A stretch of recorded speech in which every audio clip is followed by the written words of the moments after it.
eu vou convidar a cada um de nós para termos 1 minuto de oração silenciosa, tá bom? E na sequência, então, nós teremos uma oração pelos pedidos, pelos agradecimentos e também pelos dízimos e também pelas ofertas. Eu vou pedir que essa oração depois, então, a dona Evaneira faça a oração para nós. Eu já pedi que fique na frente, já por gentileza. Vamos então todos orar por 1 minuto aproximadamente.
Senhor, nosso Deus e Pai que está nos céus, estamos aqui, ó Deus, reunidos em Teu santo nome, Senhor.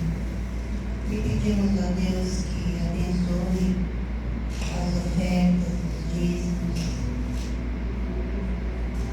e os ofertantes, ó Deus, por favor, Senhor, que todas essas ofertas e dízimos possam chegar no caminho certo, no mundo certo, Senhor. Por favor, ó Deus. Também, Senhor, lhe pedimos, ó Deus, que olhe com carinho pelos pedidos, pelos agradecimentos que cada um colocou na caixinha de oração, Senhor. Pois só o Senhor sabe o que tem no coração de cada um. Então, Senhor, lhe pedimos, ó Deus, pela sua misericórdia, o Senhor atenda cada um dos pedidos, ó Deus, na medida do possível, aquilo que for possível, Senhor. Eu te peço, ó Deus, encarecidamente, Senhor, por cada filho teu, e também entrego agora nas mãos do pregador desta noite. Deus possa tomar conta também, em nome de Jesus. Amém. Amém.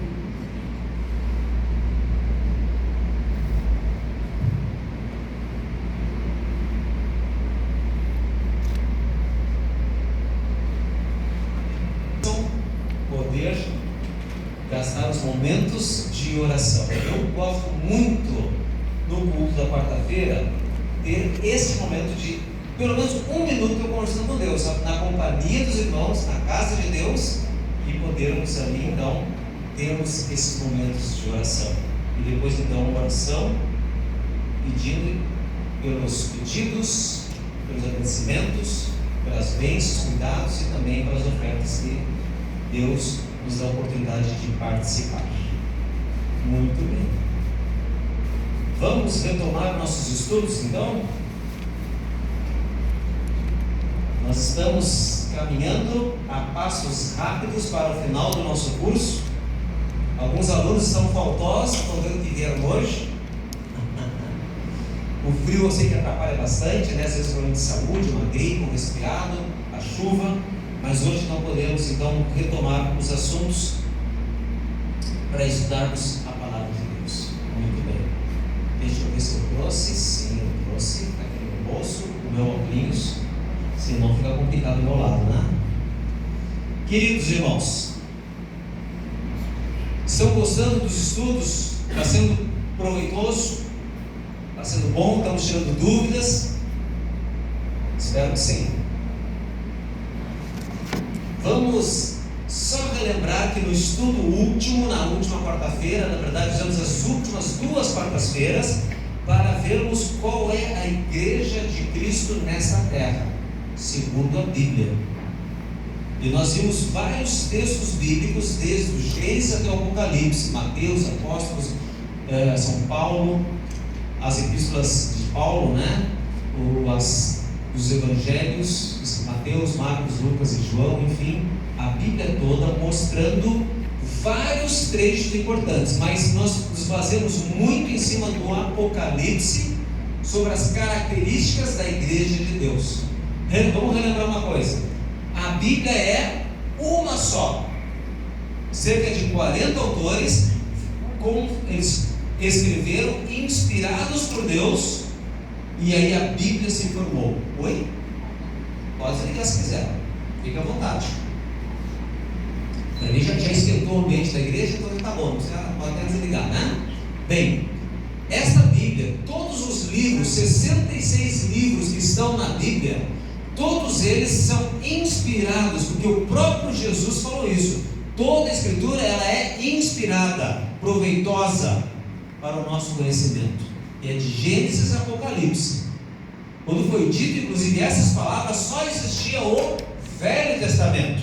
Infelizmente, algumas igrejas dizem por aí que o Velho Testamento foi abolido. Mas quando a Bíblia menciona que toda a palavra é inspirada, na verdade só tinha parte do Antigo Testamento escrita, mostrando a sua continuidade dos seus valores, princípios ali para a nossa vida hoje. E aí então foram acrescentados os livros do Novo Testamento, de Cristo para frente, até o Apocalipse. Pois bem, ali temos várias características que apontam para a igreja de Deus. Se a Bíblia é uma só, nós não podemos ter não sei quantas mil igrejas por aí. Temos as grandes religiões: cristianismo, islamismo, budismo, shintoísmo e outras mais no mundo todo.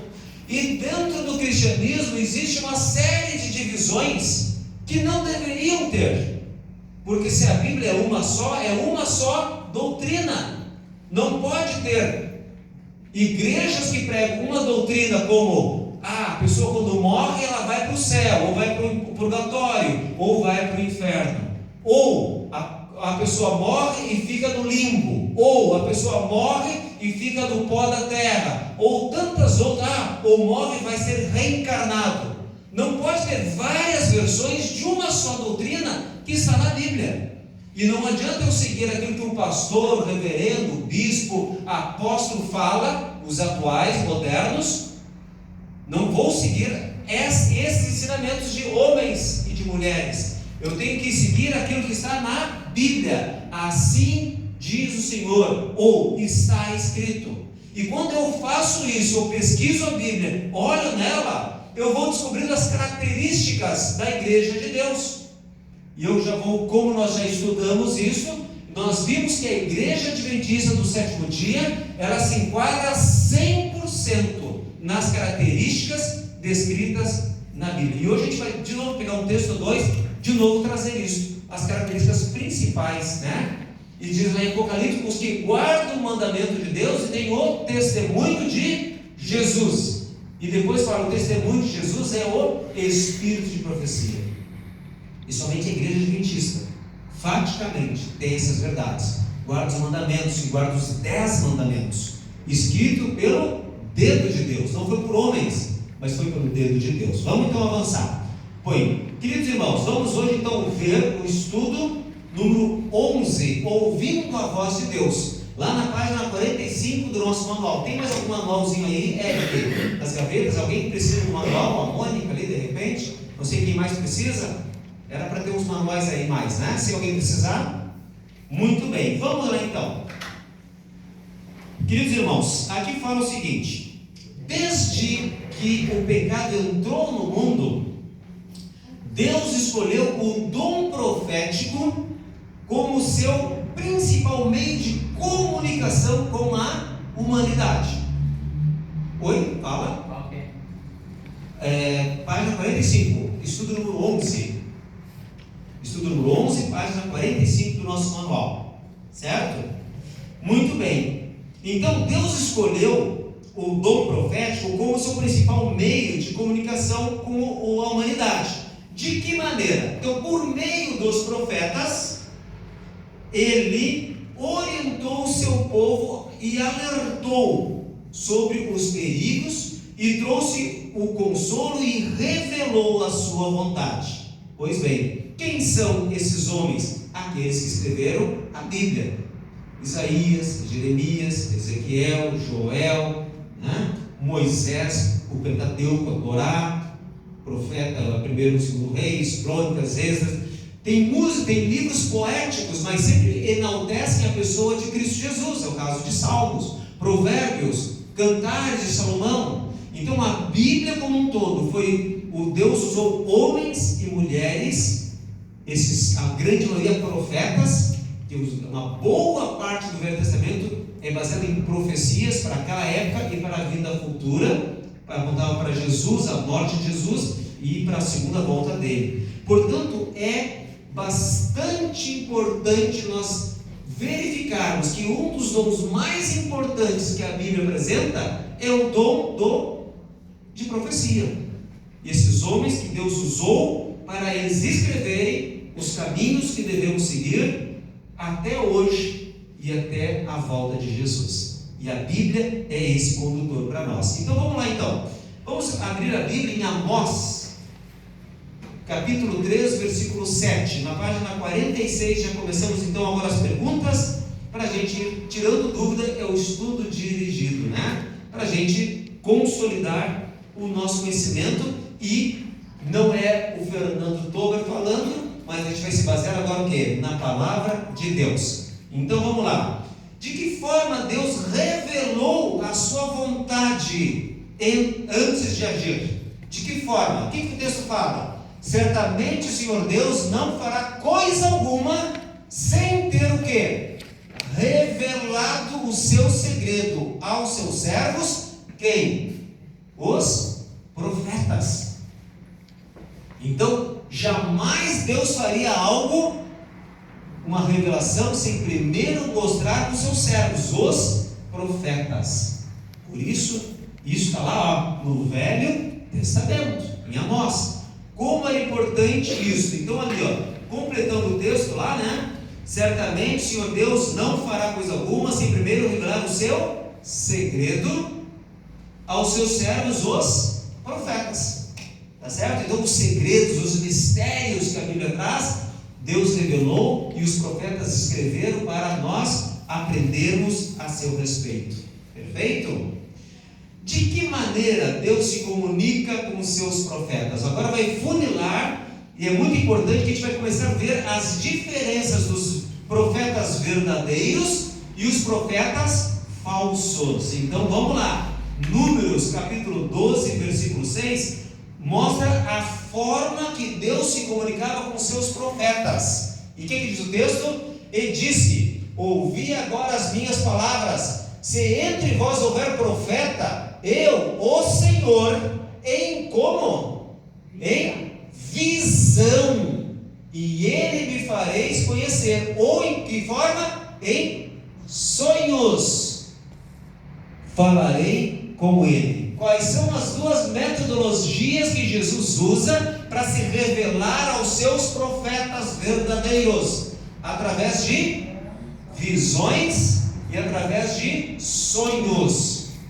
Olha que maravilha, né? Então Deus, ele influencia a mente do ser humano, do seu servo, o seu profeta, para ele então receber a mensagem de Deus, seja por visão e seja por sonho, para transmitir para o seu povo. Vamos dar um exemplo. Daniel teve sonhos e revelava, ou então revelou sonhos que para os seres humanos, os magos, os astrólogos não sabiam interpretar, e ele então, através do poder de Deus, ele interpretou. Isso não sou eu, mas o Deus dos céus que está fazendo.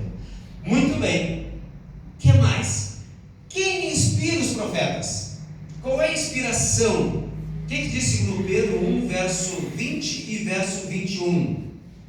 Quem inspirava os profetas? Bem, isso é óbvio, né? Sabendo primeiramente isso, que nenhuma profecia da Escritura é de particular interpretação. Não é pessoal, não é humana. É de quem? Porque a profecia nunca foi produzida por vontade de homem algum. A profecia não sai de um homem, num ser humano ou de uma mulher, o homem de forma genérica, né? A profecia que é ensinada nas igrejas não pode sair de homem, pensamento humano.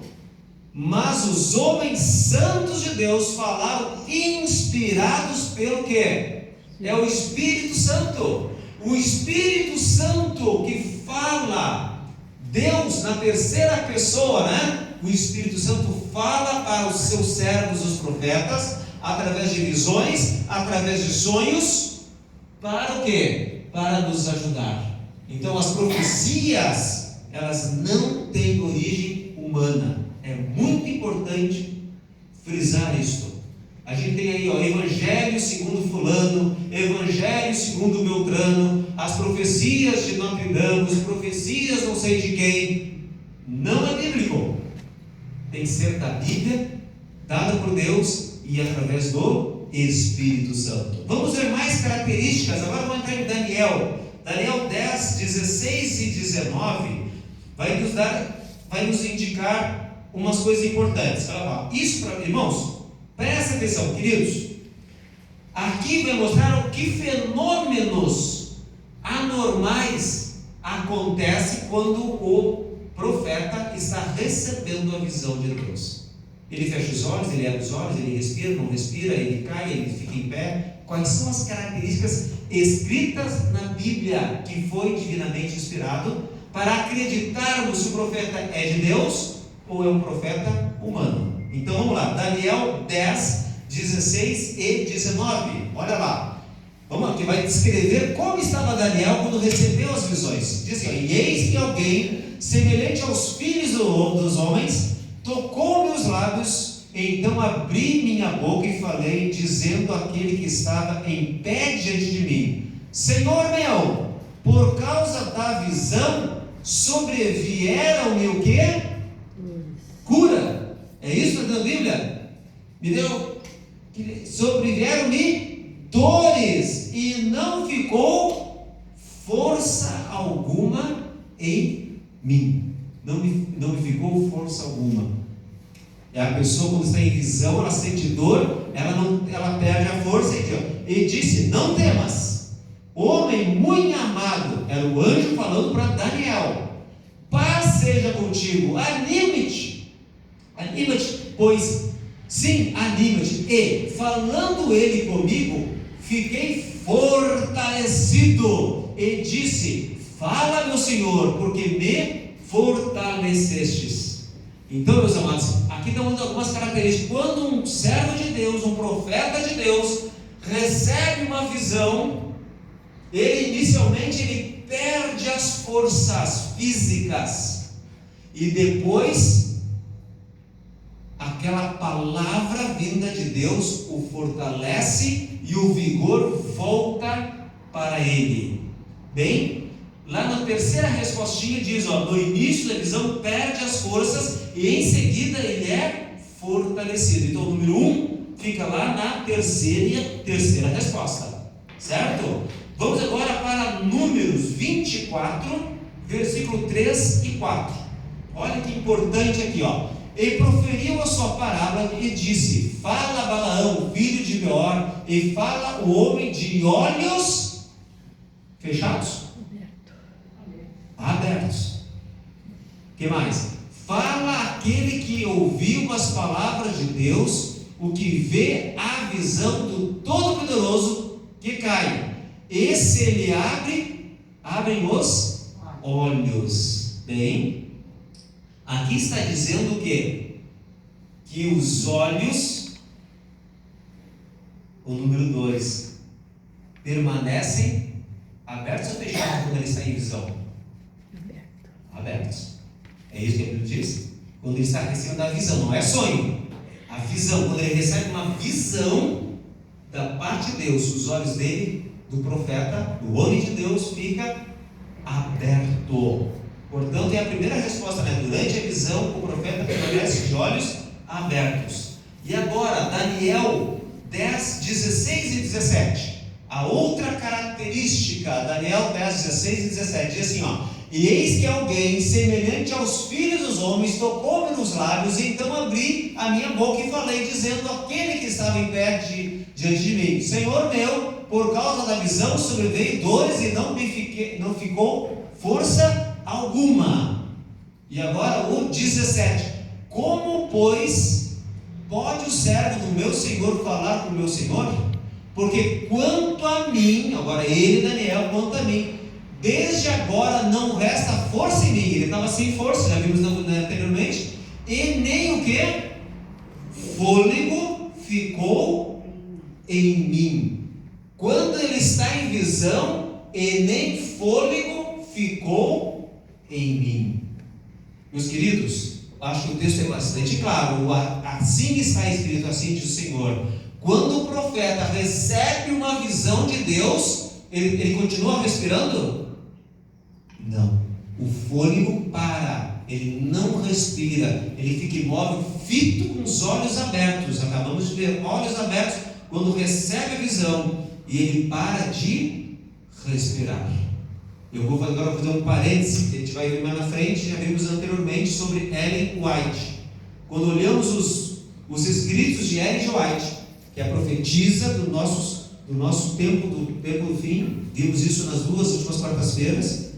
Ela, quando recebia a visão, os olhos dela ficavam fitos para o alto, abertos, e não piscava, e ela não respirava. Tem prova disso? Tem. Nós temos os relatos das pessoas que estavam perto dela quando ela estava tendo visão. Naquela época não tinha luz elétrica. Que tipo de iluminação se usava naquela época? Era vela. Aí pegavam uma vela acesa e passavam na boca dela, pertinho da boca dela. Quando você está respirando, o que acontece com a chama da lâmpada, da vela? Tremula, não é verdade? Basta fazer em casa. Você está perto da vela, a tua respiração, inspira, expira, faz com que a chama de uma vela comece a balançar. E quando ela estava em visão, as pessoas passavam uma vela perto das narinas dela, e a chama simplesmente não se movia. Por quê? Ela estava em visão. E aqui está o texto bíblico que diz: a pessoa, quando está em visão, ela não respira. Olha as características do verdadeiro profeta de Deus, segundo a Bíblia. Então esse número 3 aqui está no meio, né? Durante a visão, o profeta não respira, segundo a Bíblia. Bem? Vou pegar o texto para ele aqui, ó. Ali tem um texto bem dizendo: esses sinais não representam simples experiências místicas, mas constituem evidências bíblicas que confirmam a autenticidade do dom profético quando alguém está em visão. Aqui. Então eu acho que a Bíblia não deixa dúvida quando pega o texto aqui, lá, e quando aborda este assunto sobre o dom profético. E agora então a gente comprova que nós temos muitos profetas atuais. Eu sou profeta de Deus. Eu recebi uma visão. Você está respirando, fecha os olhos, faz careta. Opa, não é isso que a Bíblia diz. O verdadeiro profeta de Deus. Daqui as características. Vamos em frente? Quais são os fenômenos físicos manifestos quando o verdadeiro profeta está em visão? Vamos lá então, outros textos mais. Deuteronômio capítulo 18, verso 20 ao 22. Olha só, aqui, ó. Porém o profeta que tiver a presunção de falar alguma palavra em meu nome, que eu não lhe tenha mandado falar. Então, ó, profecia humana, hein?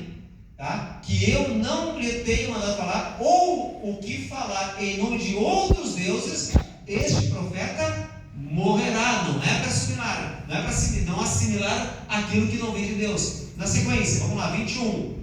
E se disseres ao teu coração: como conhecereis a palavra que o Senhor não falou? Então, como eu vou saber? O texto seguinte vai responder: quando o profeta falar em nome do Senhor, e esta palavra não se cumprir, nem suceder assim, esta é a palavra que o Senhor não falou. Não falou. Como com soberba falou aquele profeta: não tenhas temor dele. É muito comum as pessoas profetizar aí, né? Até agora na Copa tem os profetas: não, afinal vai ser tal seleção, com tal seleção, vai ser tal marcador. Olha, tem profeta para tudo, né? Desde jogos, acontecimentos, Jesus voltar, o fim do mundo, catado, tem profeta para tudo que é lado, mas não tem essas características, e a maioria deles mentem. Portanto, a Bíblia diz claramente que esses profetas não vêm da parte de Deus, não se cumpre conforme a vontade de Deus. Então, meus amados, esse texto aqui está: suas profecias. Então, característica do verdadeiro profeta é: suas profecias se cumprem. Correto?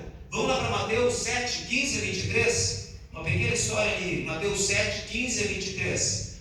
Acautelai-vos, porém, dos falsos profetas que vêm até vós. De que maneira? Vestido como ovelhas, mas interiormente são o quê?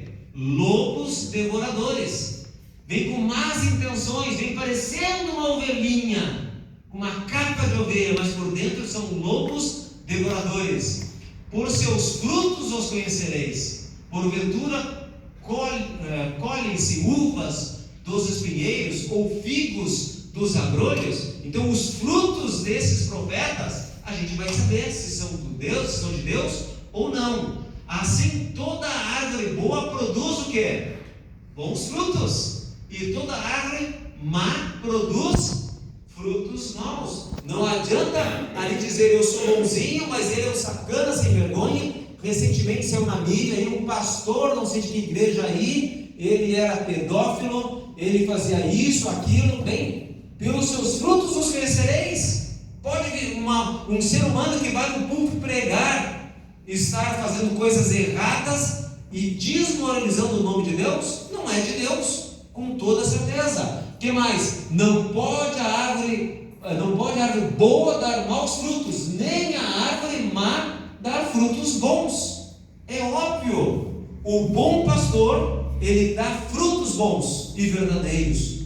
Agora, o mau pastor não é recomendado, né? Faça o que eu falo, mas não faça o que eu faço. É uma máxima por aí, né? O que mais? Toda árvore que não dá bom fruto, corta-se e lança no fogo. Tem que extirpar, não é de Deus. Portanto, pelos seus frutos os conhecereis. Aqui é um detalhe: pelos seus frutos os conhecereis. É bom? É uma pessoa boa? É caridosa? Participa? Ajuda? Nem todo que me diz, olha que interessante esse texto bíblico, nem todo que me diz Senhor, Senhor entrará no reino dos céus, mas aquele que faz a vontade do meu Pai que estás nos céus. Tem gente que prega doutrinas não verdadeiras e diz Senhor, Senhor, não é de Deus. Muitos me dirão naquele dia: Senhor, Senhor, não profetizamos nós em teu nome falsas profecias, e em teu nome não expulsamos demônios? Olha só, enganando o povo. Eu conheci um pastor que disse: olha, na tal dia, na terça-feira, é o dia de expulsar demônios, era o culto da libertação. Aí então ele marcava certinho, ó, tal dia, ô Satanás, nesse dia tu pode se manifestar, e nós vamos libertar aquela pessoa. Nos outros cultos, culto de evangelismo, o culto da família, o culto de adoração, esses não se manifestam, mas no culto lá de te expulsar, esse tu pode se manifestar, e nós vamos te expulsar em nome de Jesus. Está marcando horário e culto com Satanás? Pode ser isso de Deus? Claro que não. Muitos me dirão naquele dia: você volta ali, ou em teu nome não fizemos muitas maravilhas. Tem gente aí que faz obra de caridade, né? Ajuda e faz coisas maravilhosas para o quê? Enganar as pessoas. Não, mas o pastor da minha igreja, o reverendo, o bispo lá, ele fez tal obra. Mas o que? Para enganar, não flui do coração, não brota no coração. Muitos me dirão naquele dia: Senhor, Senhor, não profetizamos nós? Em frente ao próximo texto agora, perdão, estava repetido já, né? O 23. Então lhes direi abertamente: nunca, ó, Jesus falando, hein? Nunca vos conheci, apartai-vos de mim, vós que praticais o quê? A iniquidade. Portanto, meus amados irmãos, aqueles falsos profetas que se dizem profetas de Deus, se mostram como profetas de Deus, trazem revelações da sua cabeça que não vem de Deus, Deus considera como? Apartai de mim, vós que praticais o quê? A iniquidade. A Bíblia é muito clara sobre os falsos profetas. Então Mateus ali, seus ensinamentos, o verdadeiro profeta de Deus, seus ensinamentos estão baseados aonde? Na Bíblia, e somente na Bíblia. E vamos então para o outro texto, Deuteronômio 13, versos do Velho, versos do Novo Testamento, para o mesmo assunto, um verso aqui, um acolá, para o mesmo assunto. Então Deuteronômio 13, 1 em diante, até o 5, quando o profeta ou sonhador de sonhos se levantar no meio de ti e te der um sinal ou prodígio, vamos ver, se levantou, e suceder o tal sinal ou prodígio de que te houver falado dizendo, vamos após outros deuses que não conhecestes, e sirvamo-los. Olha só, um falso profeta surgindo para não adorar a Deus, mas outros deuses. Tem igreja que só pede dinheiro por aí, né? É só dízimo, oferta, e é oferta da misericórdia, oferta da prosperidade, olha, é dinheiro para tudo que é lado. Após o Senhor vosso Deus andareis, e a Ele temereis, e os seus mandamentos guardareis, e a sua voz ouvireis, e a Ele servireis, e a Ele vos achegareis. Olha só, volta ali, volta. Após o Senhor vosso Deus andareis. Então, através de quem? Para quem que tem que andar? Para Deus. Não é para os homens, pensamentos humanos. Agora sim, o próximo, né? E aquele profeta, o sonhador de sonhos, morrerá, pois falou rebeldia contra o Senhor vosso Deus, que vos tirou da terra do Egito e vos resgatou da casa da servidão, para te apartar do caminho que te ordenou o Senhor teu Deus, para andares nele. Assim tirarás o mal do meio de ti. O que Deus fala sobre o falso profeta? Para tirar, extirpar do teu caminho, da tua vida.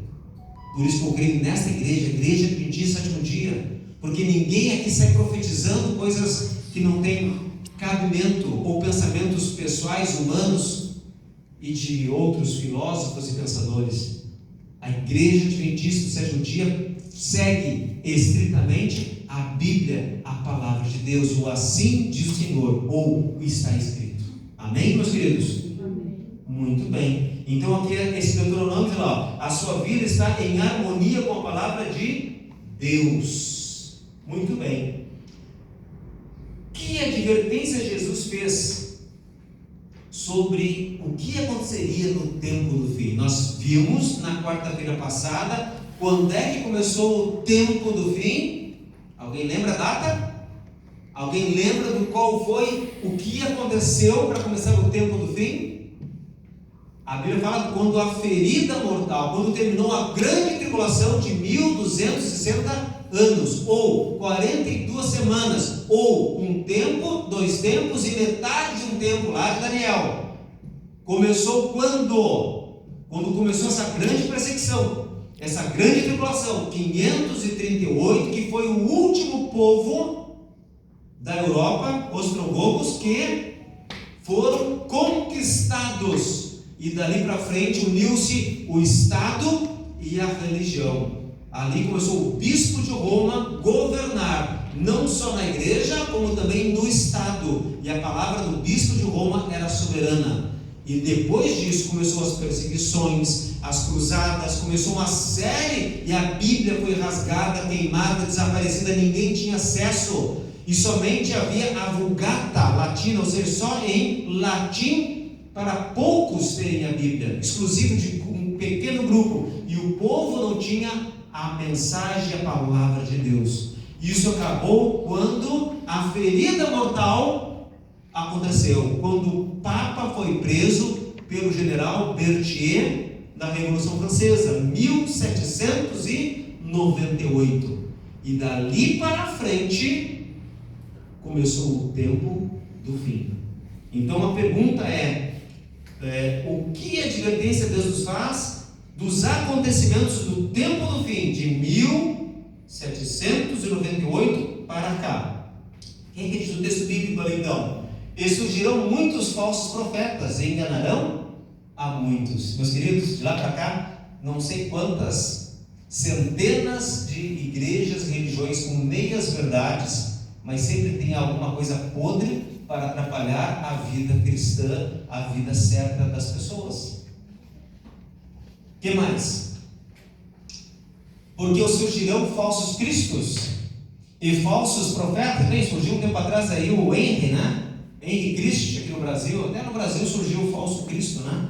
E farão tão grandes sinais, ó, e farão sinais e prodígios que, se possível fora, enganariam até mesmo os escolhidos. Enganaria até mesmo os escolhidos. Mateus 24.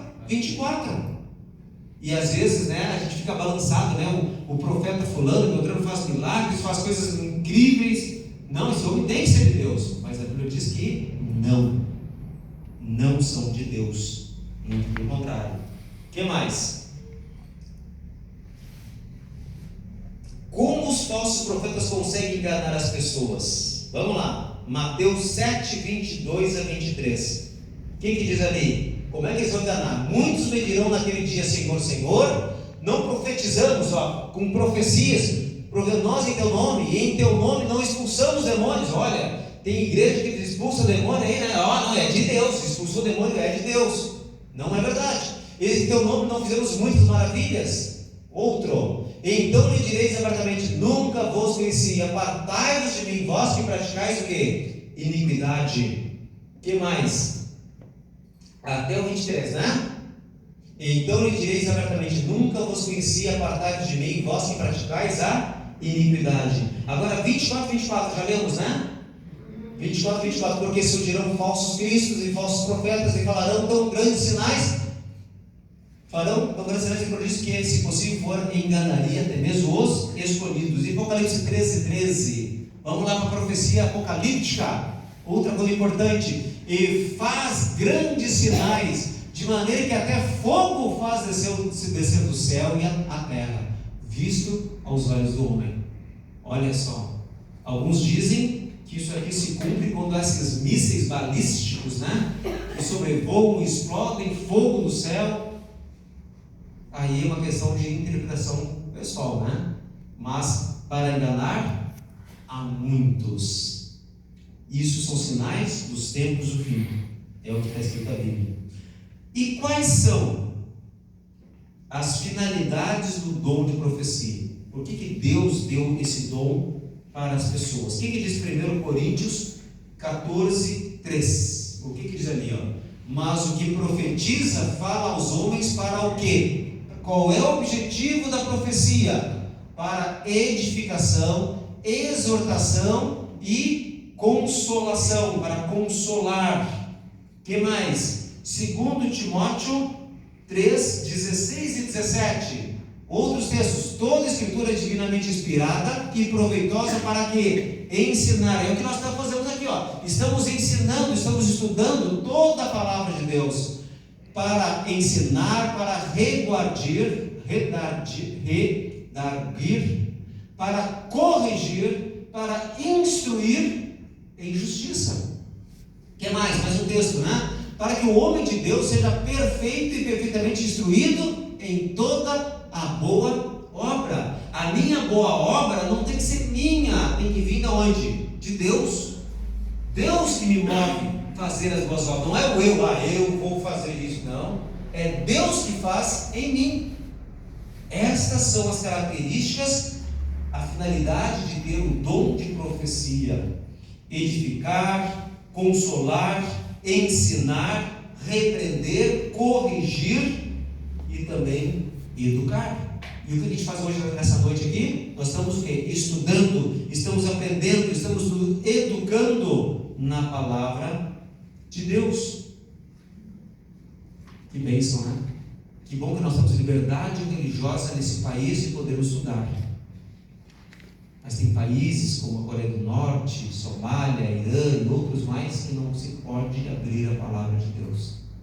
É proibido. E nós temos a oportunidade de estudar aqui. Finalmente, vamos de novo recapitular as duas características da verdadeira igreja de Deus. a verdadeira igreja de Deus tem duas características primordiais. Uma delas, aliás, as duas estão lá em Apocalipse 12, versículo 17. O que diz ali? E o dragão, que é Satanás, a antiga serpente, irou-se contra a mulher, que é a igreja de Deus, e foi fazer guerra aos remanescentes de sua semente, e os que guardam os mandamentos de Deus e têm o testemunho de Jesus Cristo. Quais são as duas características?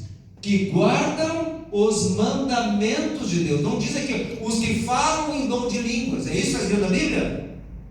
Os que fazem boas obras, é isso que está escrito aqui na Bíblia? Não. Diz lá, que guarda os mandamentos. Por que os mandamentos? Porque foi a única parte da Bíblia escrita pelo próprio dedo de Deus. Não foi 1, não foi 3, não foi 9. Foram 10 mandamentos escritos pelo dedo de Deus. Além disso, tem o testemunho de Jesus Cristo. Mas o que é o testemunho de Jesus Cristo? O próximo texto vai nos elucidar. E é o texto de Apocalipse 19, 10, que diz: e eu lancei-me a seus pés para o adorar, mas ele disse, é um anjo. Pega o verso anterior, pega o 9, por gentileza. 19, 9. E disse-me, o anjo falando, escreve, bem-aventurados aqueles que são chamados a ser das bodas do Cordeiro. E disse-me, essas são as verdadeiras palavras de Deus. Agora sim, o 10, 19, 10.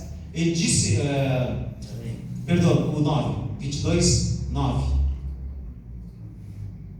E disse-me, olha, não faças tal, porque eu sou conservo teu, e de teus irmãos, os profetas, dos que guardam a palavra deste livro. Adora a Deus. Ó, está dando características de que era um anjo, que não era para adorar aquele anjo, e sim, eu sou conservo teu, dos teus irmãos e dos profetas, ou os profetas que receberam a inspiração de Deus, dos que guardam a palavra deste livro. Adora a Deus.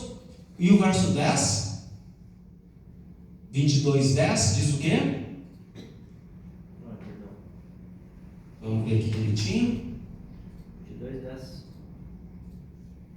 10. Perdão. Ah, não, 22, 10. Não, perdão.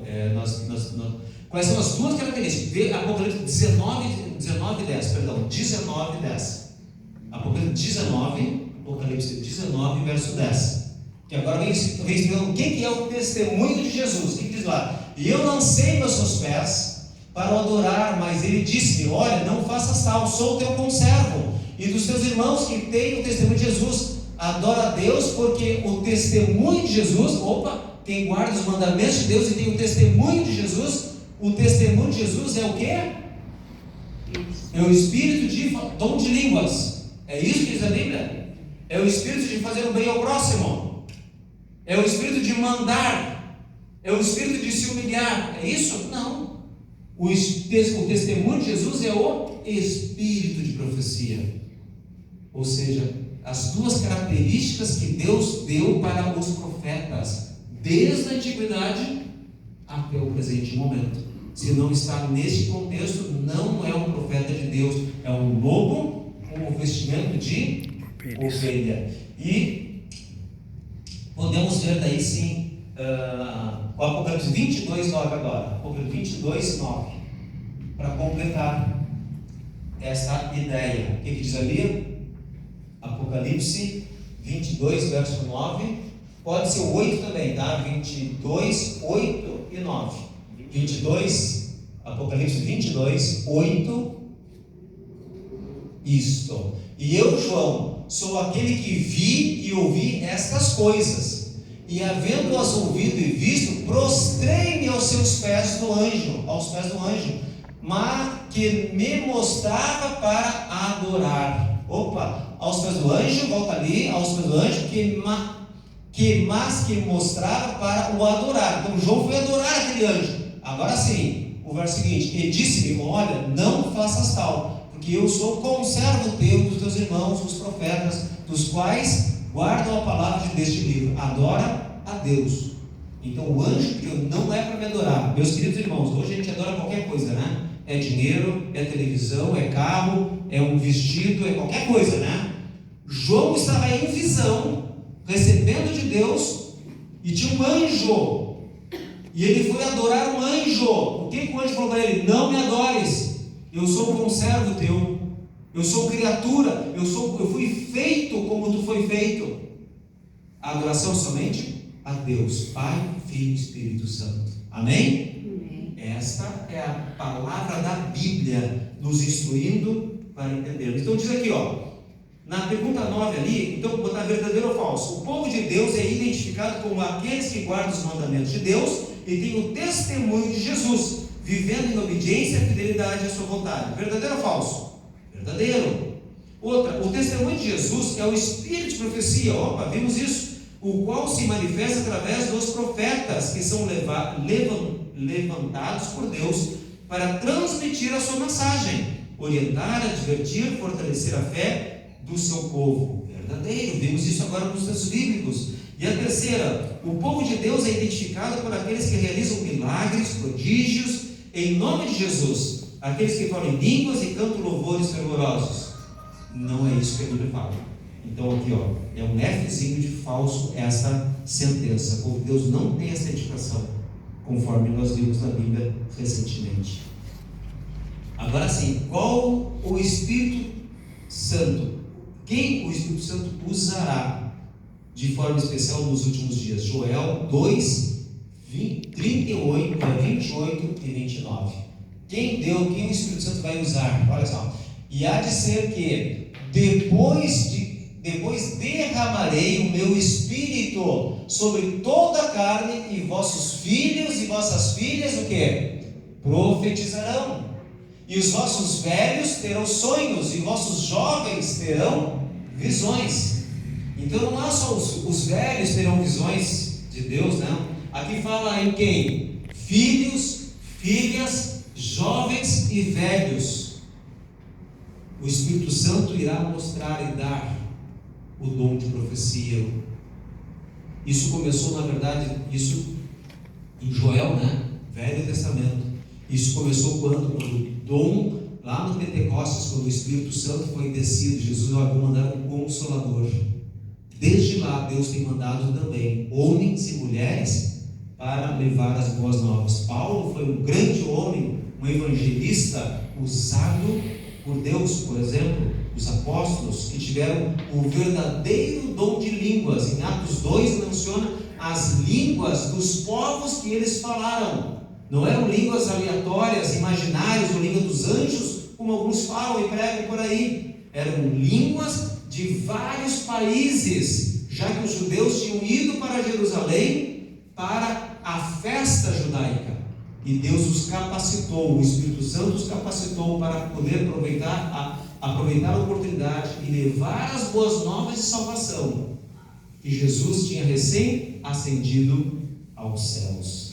Meus irmãos queridos, nós aprendemos nesta noite, portanto, que Deus usa homens e mulheres, e é por isso que a Igreja Adventista do Sétimo Dia acredita piamente que essas características do profeta de Deus se manifestaram em Ellen G. White. Por favor, estudem os livros dela.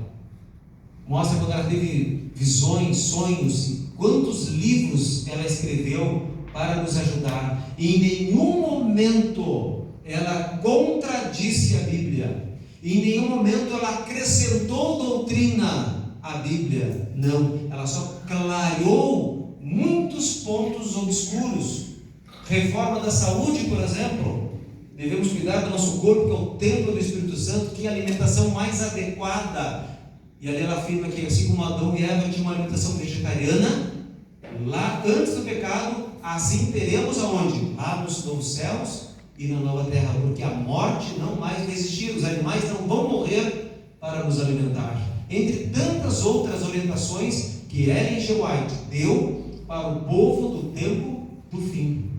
E se você ler os seus escritos, o livro Grande Conflito, por exemplo, ela descrevendo as visões que ela teve da grande guerra que está por acontecer entre o bem e o mal, e que é escrito aonde?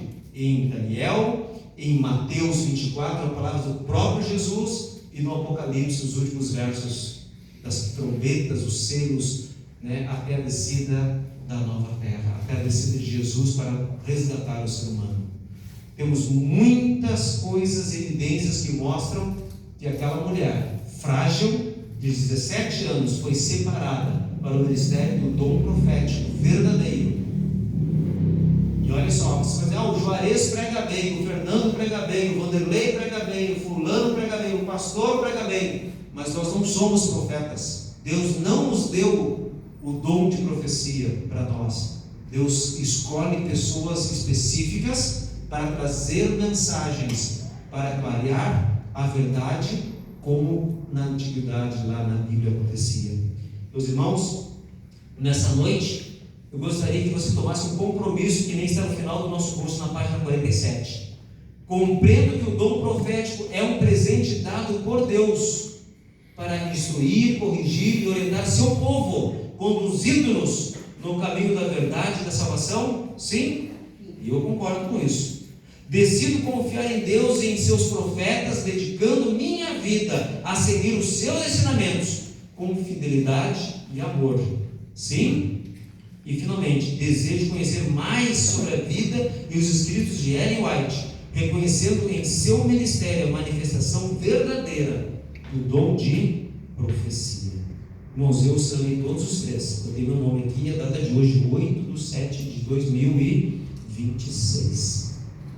Que nós possamos seguir a orientação bíblica, vermos os verdadeiros profetas e sabermos distinguir os falsos profetas que estão aí, lobos devoradores, querendo curar, querendo fazer prodígios em nome de Jesus, mas o próprio Cristo disse a respeito desses: não vos conheço. Ele conhece quem? Aqueles que seguem a vontade de Deus, os que guardam os mandamentos de Deus e a fé em Jesus. Que nós possamos estar nesse pequeno grupo que está se preparando para a volta de Cristo. Portanto, eu não tenho a menor dúvida que esta igreja, a placa dela não, mas esta igreja é o povo remanescente, a menina dos olhos de Deus. E estamos aqui porque estamos aprendendo a respeito da sua vontade, a vontade de Deus, e sabemos distinguir o joio e o trigo, jogando o joio para queimar e o bom trigo, o bom alimento espiritual. Cristo é o pão da vida, é a água da vida. Comermos e bebermos deste pão para o nosso crescimento, colocando a nossa vida nas mãos do nosso Salvador. Que Deus abençoe, é o meu desejo por mim e por vós nesta noite. Amém. Amém. Vamos terminar cantando? Vamos cantar o número 444, ó que esperança. Eu não canso de cantar essa música, porque a nossa esperança é ver Jesus voltar. Ao som da música, nos coloquemos em pé.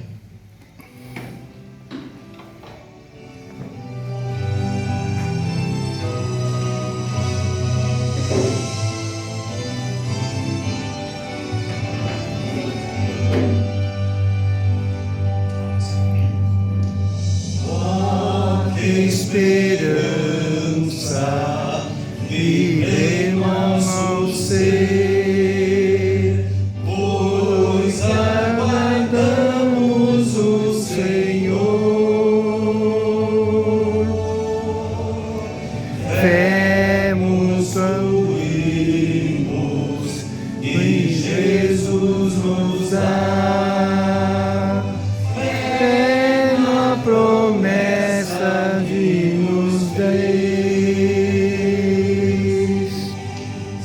Eis que o tempo logo vem, e as nações daqui além vem alerta, vão cantar aleluia, Cristo é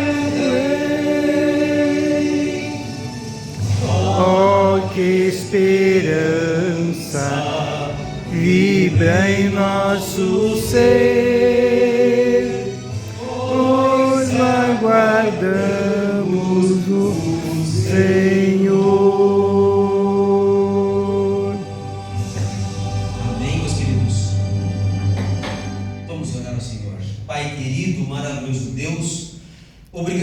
mais esse estudo, Senhor Deus, onde podemos ver através da Bíblia os verdadeiros e os falsos profetas e como distingui-los. Senhor Deus, que possamos ter a clareza, conforme a Bíblia está escrito bem clara, quem são os seus profetas, que características físicas acontecem com ele quando recebe uma visão, um sonho, e que possamos crer conforme está escrito na Bíblia. Pai querido, que possamos tirar as falsas doutrinas, os falsos pastores, os falsos ensinadores da nossa vida, e possamos seguir na tua igreja, a igreja verdadeira, os que guardam os mandamentos de Deus e têm a fé em Jesus. Amém. Abençoa cada um nessa noite aqui presente, leva-nos em segurança para o nosso lar, dá-nos uma boa noite de repouso e traga-nos para a próxima reunião. Te pedimos em nome de Jesus. Amém, Senhor.